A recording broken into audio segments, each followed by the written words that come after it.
Welcome back to Her Rules Radio. This season of Her Rules has a special focus, and it's inspired by my own creative journey and coaching many women over the last 20 years. This season is here to help inspire you on your own creative and leadership journey. Now, I've curated the guests specifically to support you all, you multi-passionate, what I call multi-hyphenated women, to help gather our strengths, get clear, and reconnect to our creative wisdom and dreams. It's for women who also want to support and learn from other women on their creative and leadership journeys. And I was so excited to be introduced to today's guest through our mutual friend, Rebecca Barucki, founder of Row House Publishing. Courtney Napier is a writer, journalist, and anti-racism coach from Raleigh, North Carolina. She's been published in lots of places, including The Appeal, Scalawag Magazine, INDY Week, and Walter Magazine. She's the founder of Black Oak Society, a collective for Black creatives in North Carolina. She's the editor-in-chief of the collective's flagship publication, BOS Magazine, and the fourth issue coming out May 6th. It's available.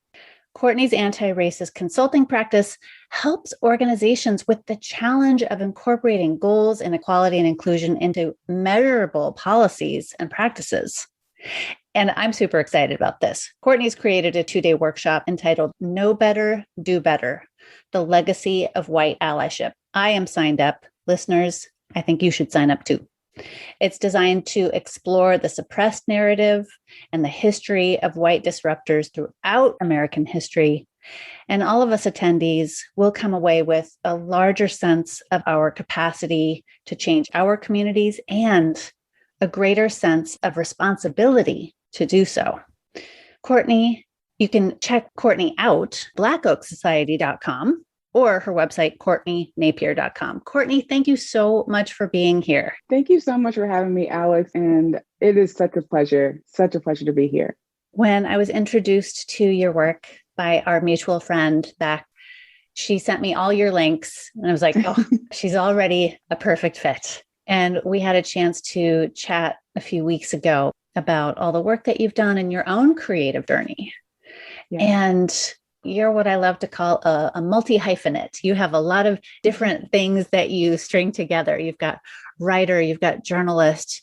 Tell me about an early moment, maybe when you were a child, when you knew you wanted to be a creative, that you had something to say, that you wanted to create things to share. Oh, that's such a great question, Alex. And the earliest memory I have is the one that my mom actually tells me. I don't really remember it fully, but I was about 3 or 4 years old. And I wanted to read so badly that I cried. I cried to her because I wanted to read so badly. And what I do remember is once I learned how to read, I had just a voracious appetite for books. And I would stay up all night under the covers with my flashlight reading. My mom would have to come in multiple times to tell me to go to bed. I just love stories. I love stories. I love people. Another early memory is my grandmother. She took me to her church and I was 4 years old and I'm being asked questions. And someone asked me this question. I say, because, and I would go ahead and respond. And all the older ladies thought I was just the cutest little girl because I would go into these long explanations of different things. And so I got the nickname Because. They call me Because. And so I always loved stories. I always loved hearing people's stories and sharing conversations. And that's the roots of my work. That's the roots of my writing and my journalism, is just really enjoying hearing people's stories and uncovering little known stories, especially about Black history and hyperlocal Black history, and sharing that with others. Oh, hyperlocal Black history. Tell us what that means. Yeah, so I'm from Raleigh, North Carolina, as you said, and growing up anywhere, but particularly in the South, our social studies curriculum, to put it very gently, is highly curated. That's a very gentle way to put it. Very gentle. So there's so much I didn't learn in school about the Black history here, what I learned is what most people learn, right? I learned about Martin Luther King. I learned about Rosa Parks. I wish I could say I learned about John Lewis, but I don't even think I learned about someone like him. But it was kind of those big, big, big names. And I grew up very distant from my sense of self and my sense of my Black heritage and history, because I grew up in very predominantly white spaces and more conservative spaces. There just wasn't room for it. And so as I got older, I was able to find those stories. And the first slave narrative I read was Frederick Douglass, his slave narrative. And it just was so compelling to me. And as I dug and dug and dug, I started getting to the roots of Raleigh's Black history and all the richness that was there. And that was like a defining moment, because there's something really powerful about being able to walk physically in the same spaces that these incredible figures, this Black excellence existed. And it is so empowering and so enriching. And I was just hooked. I was completely addicted to these stories when I found them. And that's what I mean when I say hyperlocal, is being able to literally walk in the same spaces, breathe the same air as these people around you, these ancestors. I just got chills as you were talking about like walking in the space of the people that you're reading stories about. Yeah. And yeah. so for you, humans, we are just story lovers and story makers, right? Yeah. It is it's everyone, every culture. It's how we build our beliefs. It's how we transmit culture. And it's so funny, as you were talking about like your mom coming in and telling you it's time to go to bed again. Like, I just remember my mom, like if she needed to go do something, we didn't have babysitters. She just dropped me at the public library and like come back hours later. Oh, I love that. I love that. I would have loved that. I think there were too many of us. I'm the oldest 6. There would have been like a ton of kids running around. The librarians were like, too many. not the Melvin family. Nope. Well, it sounds like you had a lot of encouragement and support to pursue your early creative passions. I did. Yeah, my parents are some of the most encouraging people ever, which is such a blessing as I grow older and talk to different people and adults, especially millennials. We have a really funky history with our boomer parents, but my boomer parents were super cool. Overall, they were hungry for knowledge. I grew up in a home hungry for knowledge. We had lots of books. My dad would be reading 4 books at a time. My mother was a reader. She's a librarian, actually, and loves books and is a wonderful writer, also a beautiful singer and musician. And so we grew up in a home that was very steeped in the arts. And my parents were so encouraged. I never got that whole encouragement of finding a realistic career path. It was always follow your dreams. If you dream it, if you're passionate about it, just go for it. Just go for it. And they were so encouraging in that, even from a young age. So I never came to them with something that I wanted to do, and they looked at me and like that, you can't do that. Whether it was a zoologist or a chef or a singer they were always like, absolutely, do it. And so, yeah, from the beginning, so much encouragement. What a gift. Yeah. I find that that's not the norm, that not everyone, well, I don't know if there's a percentage out there that we can point to, but it feels like, while we often put artists and creatives up on a pedestal, celebrity culture is huge. And whether that's all about art or not sure. But right. While we look up to and emulate the artists and storytellers, we also at the same time often hear the message, have something else to fall back on, or right. Who do you think you are that you could be an artist as a profession? Right.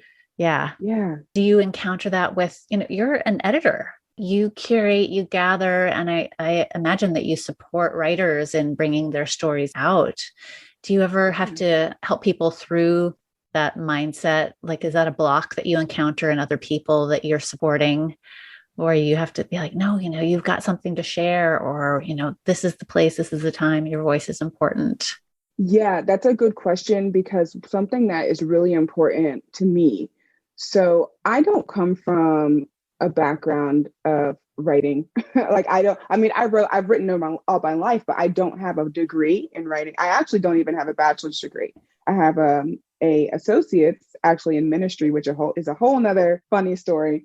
But I came to this work as a reader, as someone who has a voracious love for knowledge and history and narrative and literature. And I also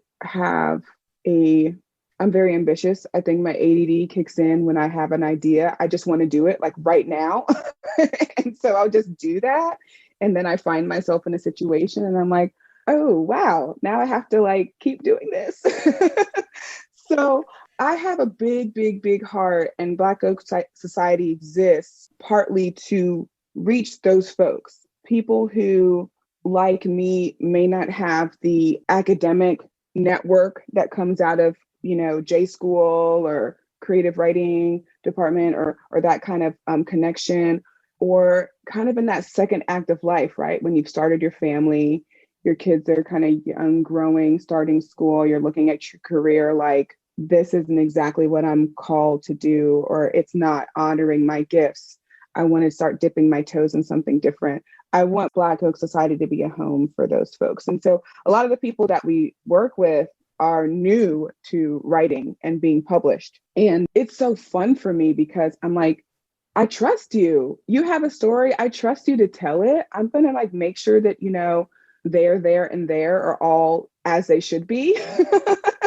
And, I'll check a little run-on sentence here and there and that kind of thing.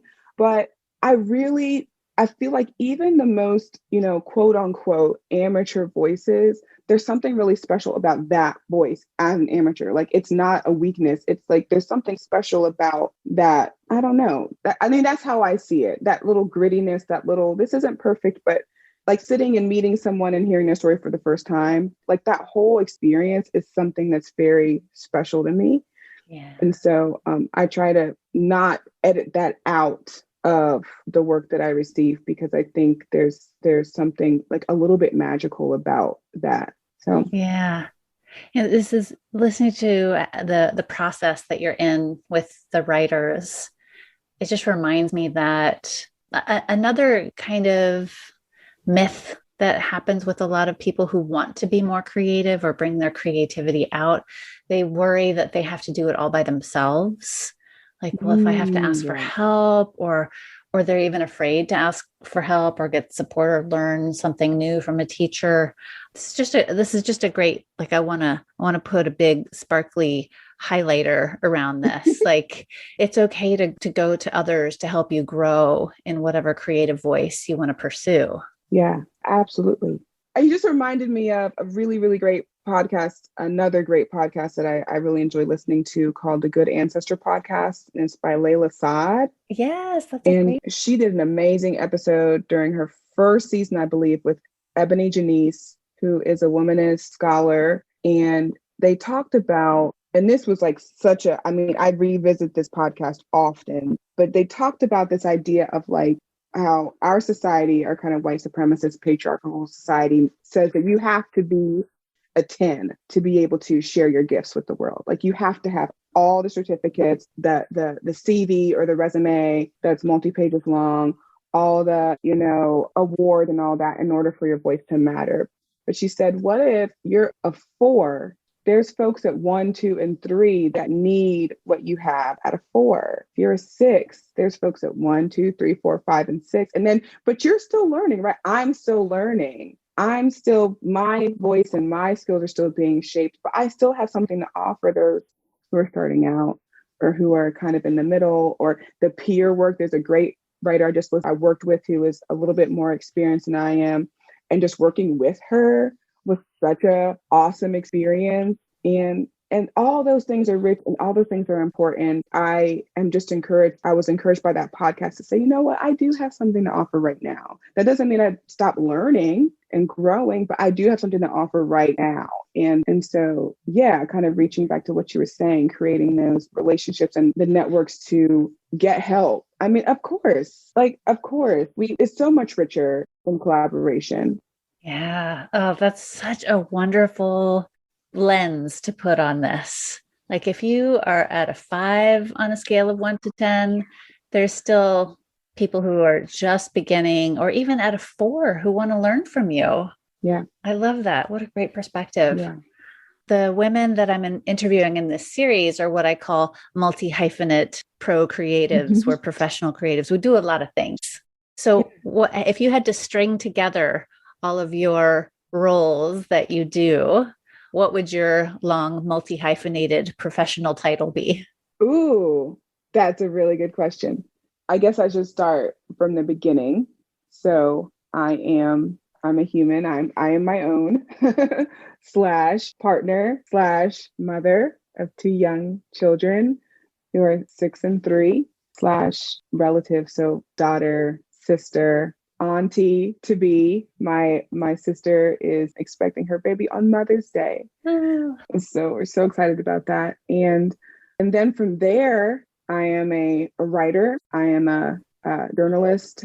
I am a public historian. I am a storyteller, and I am a founder and editor. Amazing.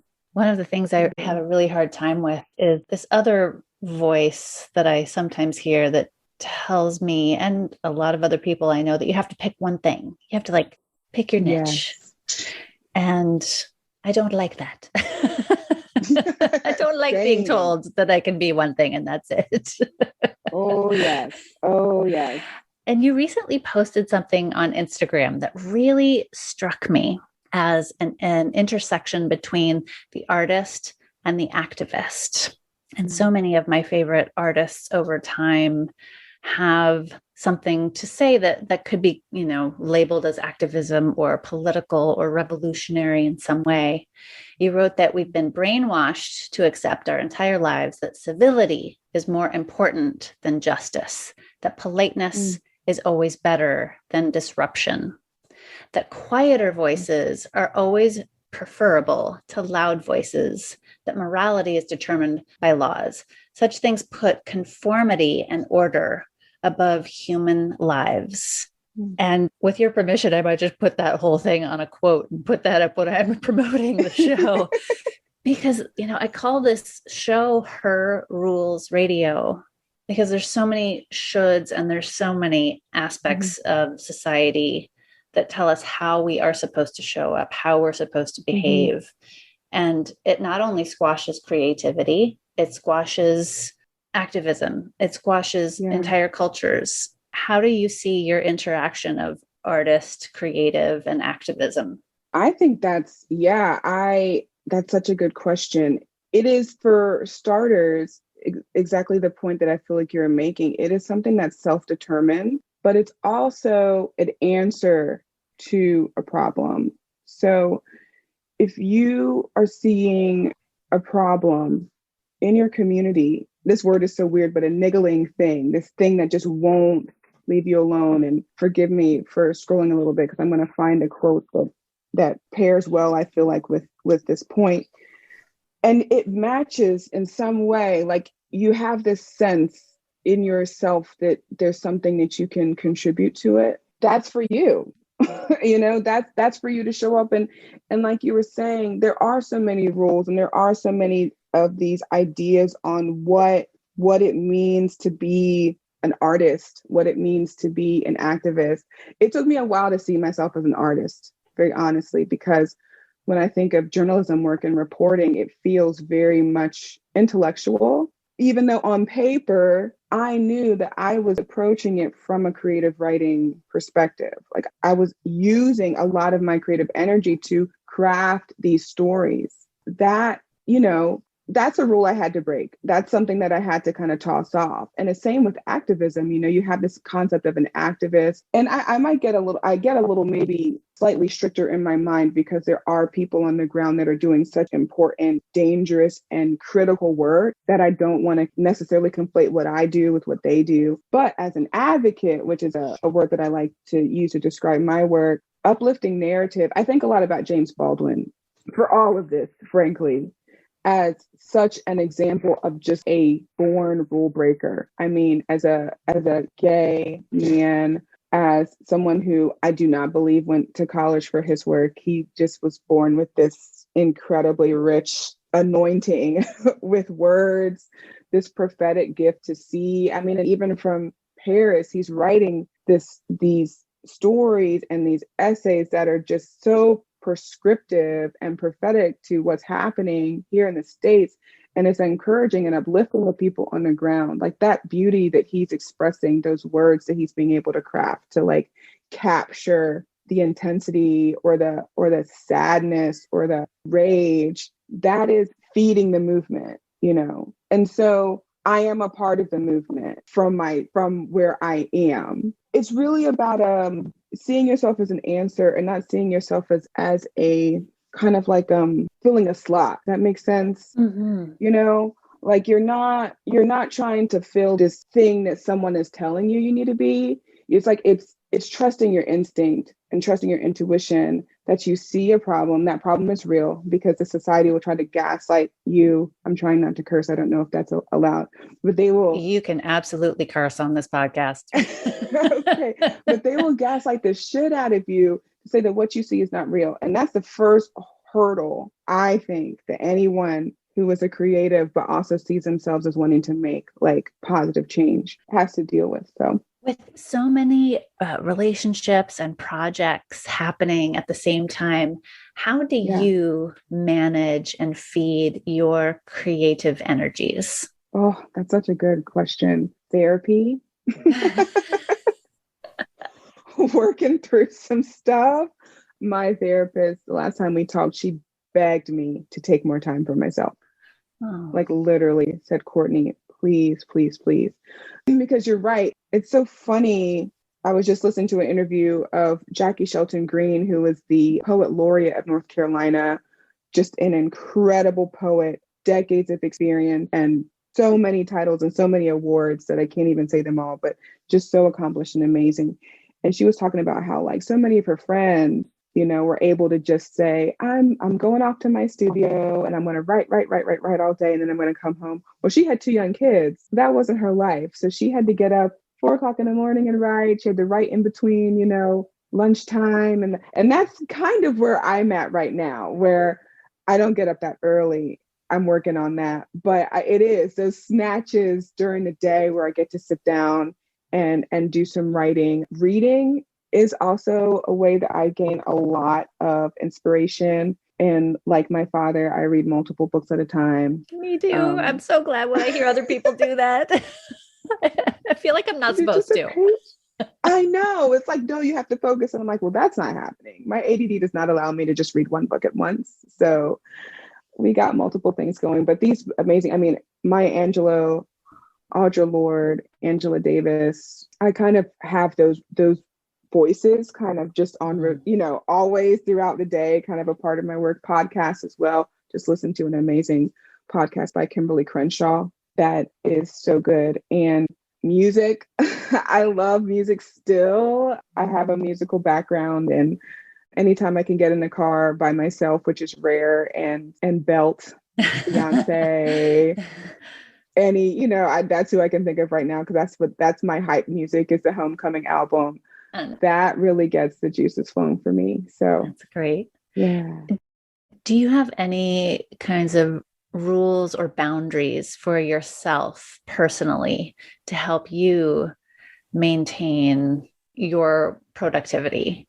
You know, I was thinking of, you know, just hearing you talk about working with, you know, writers for the magazine that you edit and publish, you know, structure with your time or boundaries about what you will allow into your consciousness or how you spend time on social media, kind of any boundaries that help you be productive. That's really good.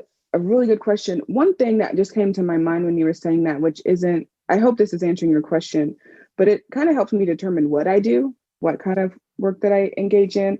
And I am very intentional in centering the voices of Black folks and the voices of particularly like working class Black folks, those who do not have historic power in the community. So I don't really do a lot of like interviews with politicians or stuff like that. I'm not super interested in that, honestly.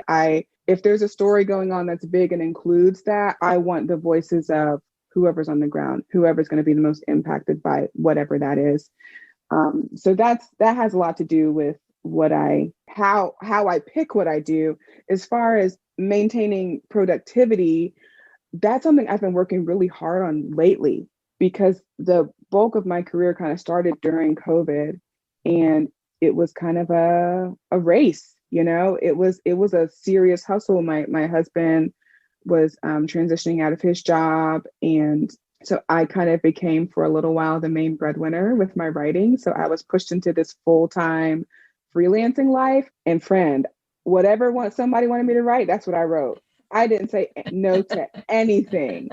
I mean, and it was, when I look back, we did our taxes and I looked back at what I earned and I'm like, oh shit, like I hustled last year in 2020. But that hustle also showed me what I wanted to do, what I didn't want to do, and then how I wanted to feel, because I was exhausted after 2020. And I hit a big wall in February that changed a lot of things for me.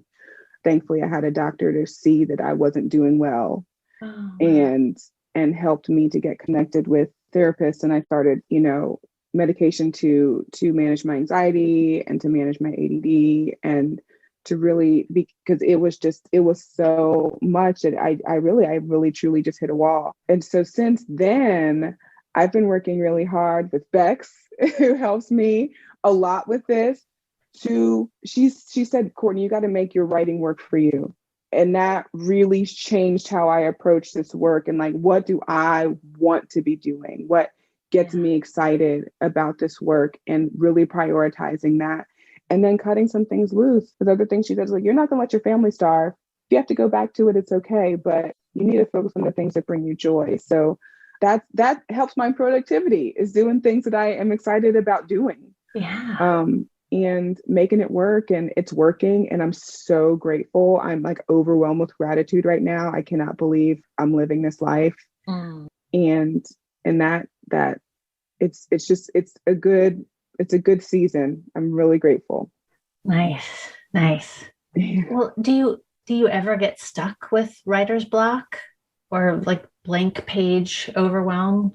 I do. So when I'm doing kind of my larger, actually right now I have a little bit of writer's block. When a story is really, really important to me, it's hard for me I'm a recovering perfectionist. So I want these stories to like evoke very specific feelings, to highlight very specific parts of a narrative.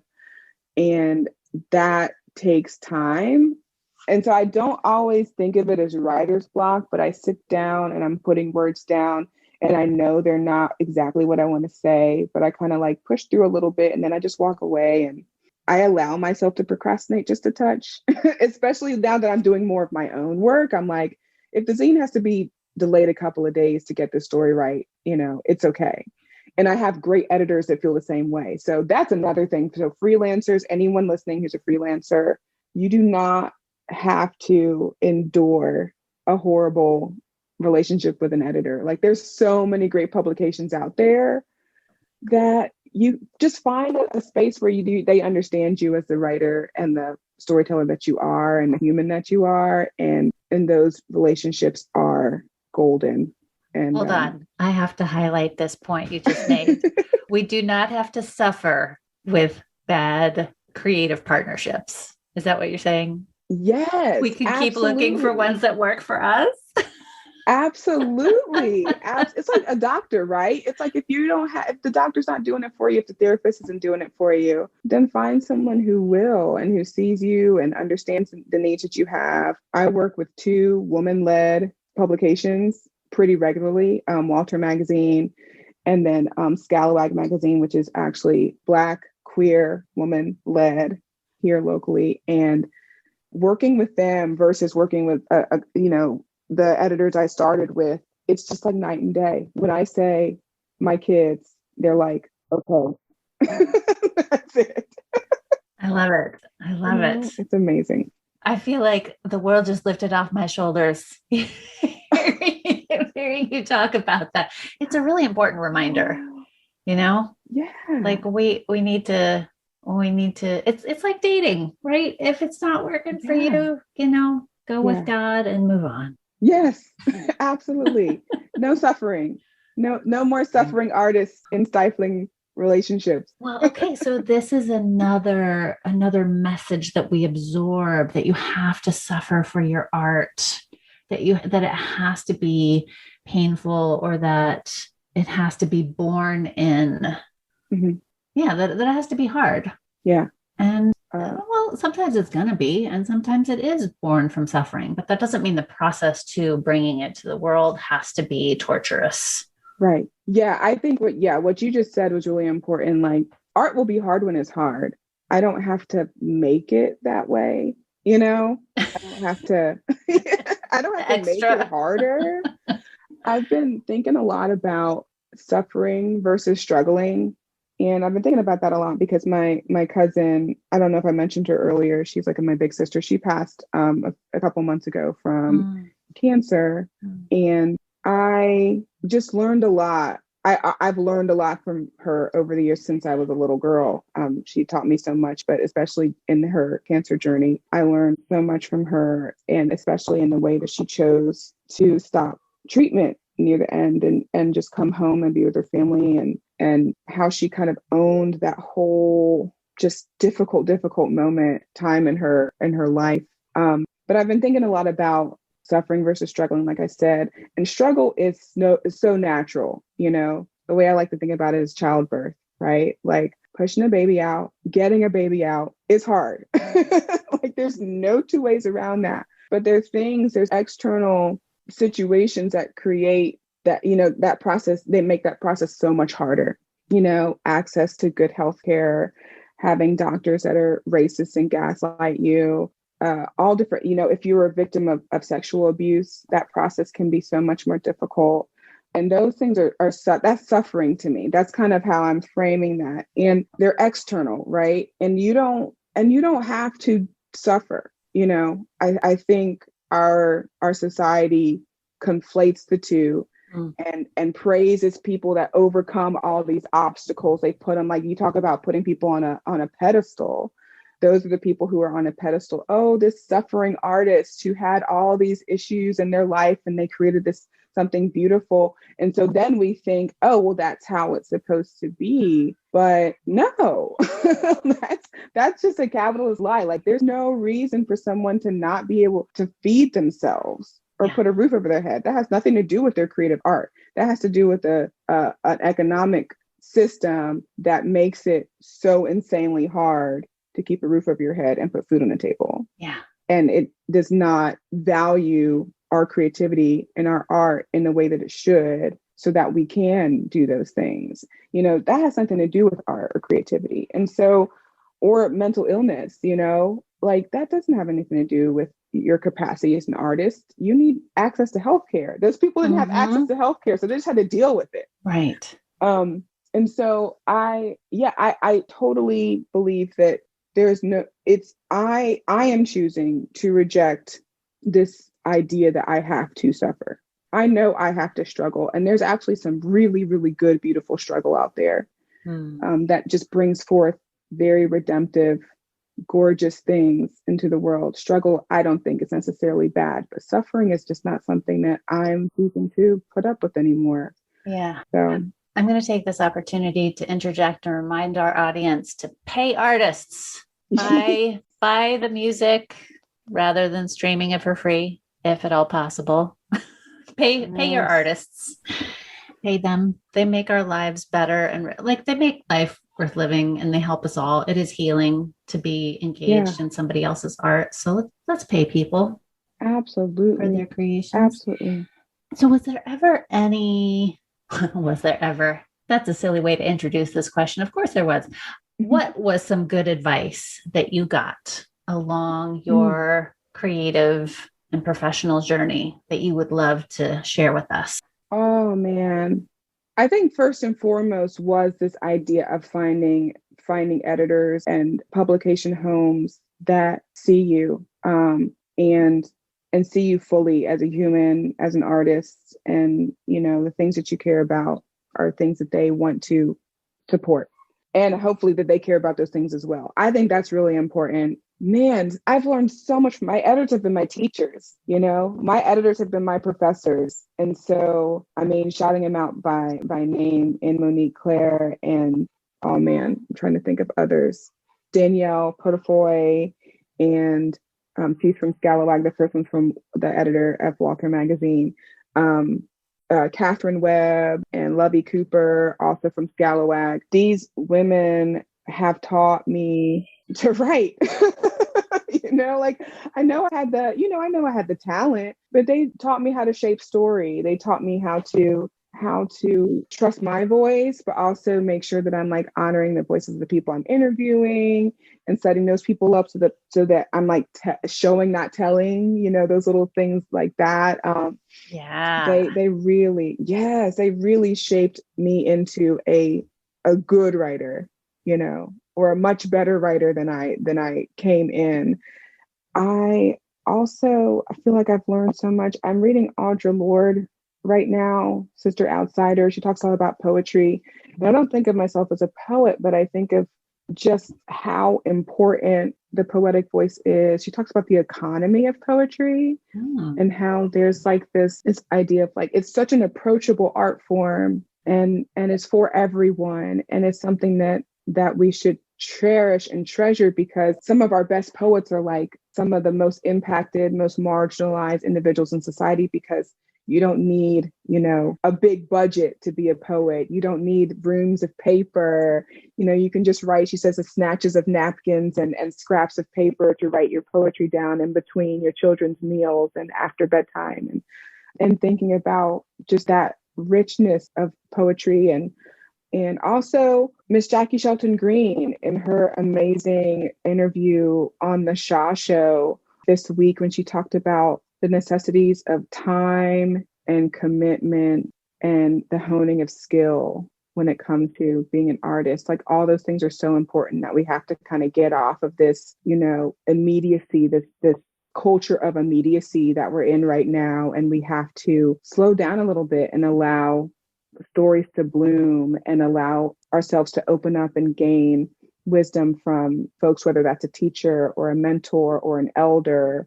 That is only the time and the listening and the honing of our skills is only going to make the stories more compelling to read. She says, like, there's a difference between a compelling story and a compelling read. And you want that compelling story to be a compelling read. Right. Because the impact on the world, people want to consume it and read it. Yeah. And so I was glued to my phone the other night, and I was listening to her words. They were so rich. So yeah, that's such a valuable point. I really appreciate you talking about like the time and the dedication to our art. Mm-hmm. There's this funny, I don't know if it's a meme or a truism or if this was ever even a real story, but I've seen it shared around, like, a kid says to their parent, well, if I start playing piano now, like it'll take me like 10 years to be good. And the parent's like, well, you're going to be 10 years older at some point anyway. So, you might as well start now, because, it's going to be 10 years soon. Right. And I think about that, especially in this culture that we live in of constant content creation, right? Where you're expected to post something new and amazing every day, or even 3 times a day. And I see other writers or authors who are just pumping out a book a year. And I'm like, I don't even know how.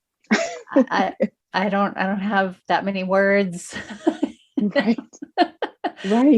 And so I feel this pressure to constantly create, but if I don't have any new experience to draw from, anyway, it's too much. It's too much. We're expected to put out there.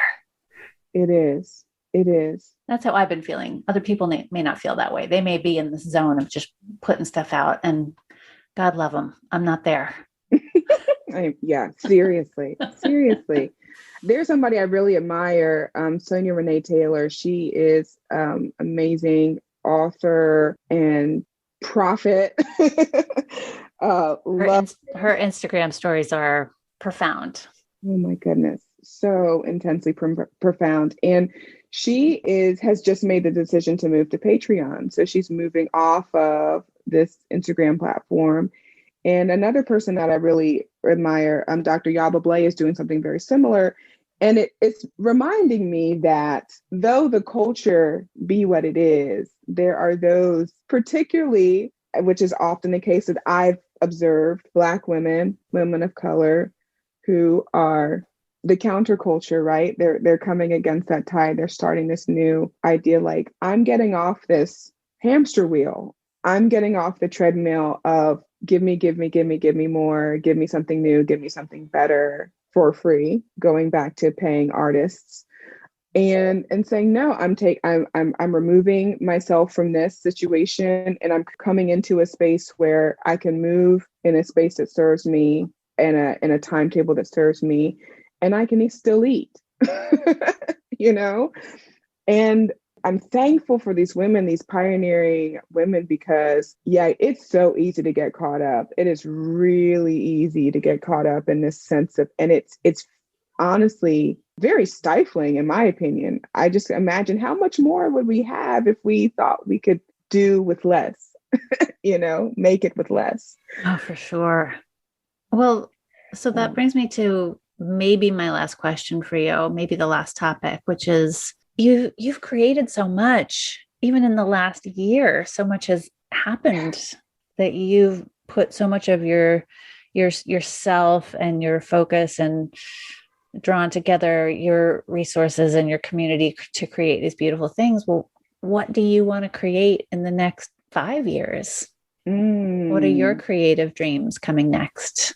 Oh man, that's such a good question. And I think about this stuff all the time because I am an incredibly ambitious human, but also I get overwhelmed easily. So it's a funny combination. But one thing that I have off the top of my head, because I was thinking about it yesterday, is I really want to create a television series. About what? I want to create a television series about a community in my hometown called Oberlin. And Oberlin was a town that was started, a community, a village started by newly freed Black families, like literally just months after emancipation. And a couple of different people, a white Union soldier, a Black businessman, bought these large plots of land, because a bunch of land was for sale after the Civil War. And they bought these big plots of land and then they sold off pieces. And these newly freed families bought them and they built a village together. Homes, a school. Wake County's very first public school was Oberlin School, built by this community, churches, and so forth. And I've written a few articles about this place. I'm friends with a few of the original community members. And I love to write like a historic, like kind of period series about this community, because everyone describes it the same way, that it was idyllic, that it was magical. And they use this like magical language about it. And there's all these little stories and features and things that just put a smile on my face when I hear, like, for instance, my dear friend, Mr. Joseph Holt, who was an incredible civil rights pioneer. His family was one of the first families to attempt to integrate the Raleigh school system in the 60s. And he tells me the story of, when you went to someone's house, you would bring flowers, but you wouldn't bring like a bouquet. They would have the roots and everything intact so people could plant them in their garden. So everybody had these vast arrays of flowers in their gardens, because that's what you would do when you were invited over for dinner. You brought the whole plant. Yeah. And they did the same thing with fruits and vegetables. If someone needed tomatoes, they brought the tomato plant when they came over for dinner. They brought, the cucumber plant when they came over for dinner. You just changed all of my hostess gifts for the rest of my life. Right? It just blew my mind. And so many stories like that. I'm like, we need to see this. Like the stories that we see of the 60s and the 50s and the 40s about being Black in America are always kind of one way. And when Bridgerton came out, that was something I thought was so cool about that series, was because it depicted the Black characters who were Black historically as Black. And so you inserted them into this time period that they have been completely erased from, we've been completely erased from. And in this class and this status and this beauty. And that's what I wanted to bring, what I hope to bring to this series, if it ever happens, hopefully it does, is that sweetness, that like Anne of Green Gables sweetness of this Black community. So that's one thing. It's a big one. I love that. I would watch that in a heartbeat. And it would just be, there would just be flowers everywhere all the time. It'd be beautiful, be magical, like a magical Black community. Like it just, it makes my heart sing every time I think about it. And I want to write more books. I have some children's books ideas. I have some books for adults. I want to start a festival here in Raleigh for Black arts and creatives, kind of like South by Southwest, where it deals on the level of like, you know, art and technology and entrepreneurship and activism, and kind of bringing them all together in one space would be real cool. So, I love that. And then also expand. I want to expand Black Oak Society to other cities, other communities across the South, and then maybe venture out to some other places too, and get this hyper local history into the hands of more and more people in their own communities. Very cool. Well, like all of the other women I've been interviewing in this series, it's not a lack of ideas that's the problem. Yes. We've got notebooks filled with ideas. Can't even write them all down. They're coming so fast. Yeah. Courtney Napier, thank you so much for being here, for sharing your story, some of your process, some of your hopes and dreams, and an incredible list of resources. We're going to include all the names of the podcasts and the other thinkers and writers that you've shared with us here. I want people to go check out blackoaksociety.com, CourtneyNapier.com. So appreciate you and your work. And I can't wait for the Know Better, Do Better workshop. Thank you for being here with us today. Thank you, Alex. I had so much fun on Her Rules. This is such a cool podcast, and I can't believe I'm going to be an episode. I'm so excited. I love getting to share people doing amazing things. So I appreciate your time. Thank you so much. Thank you.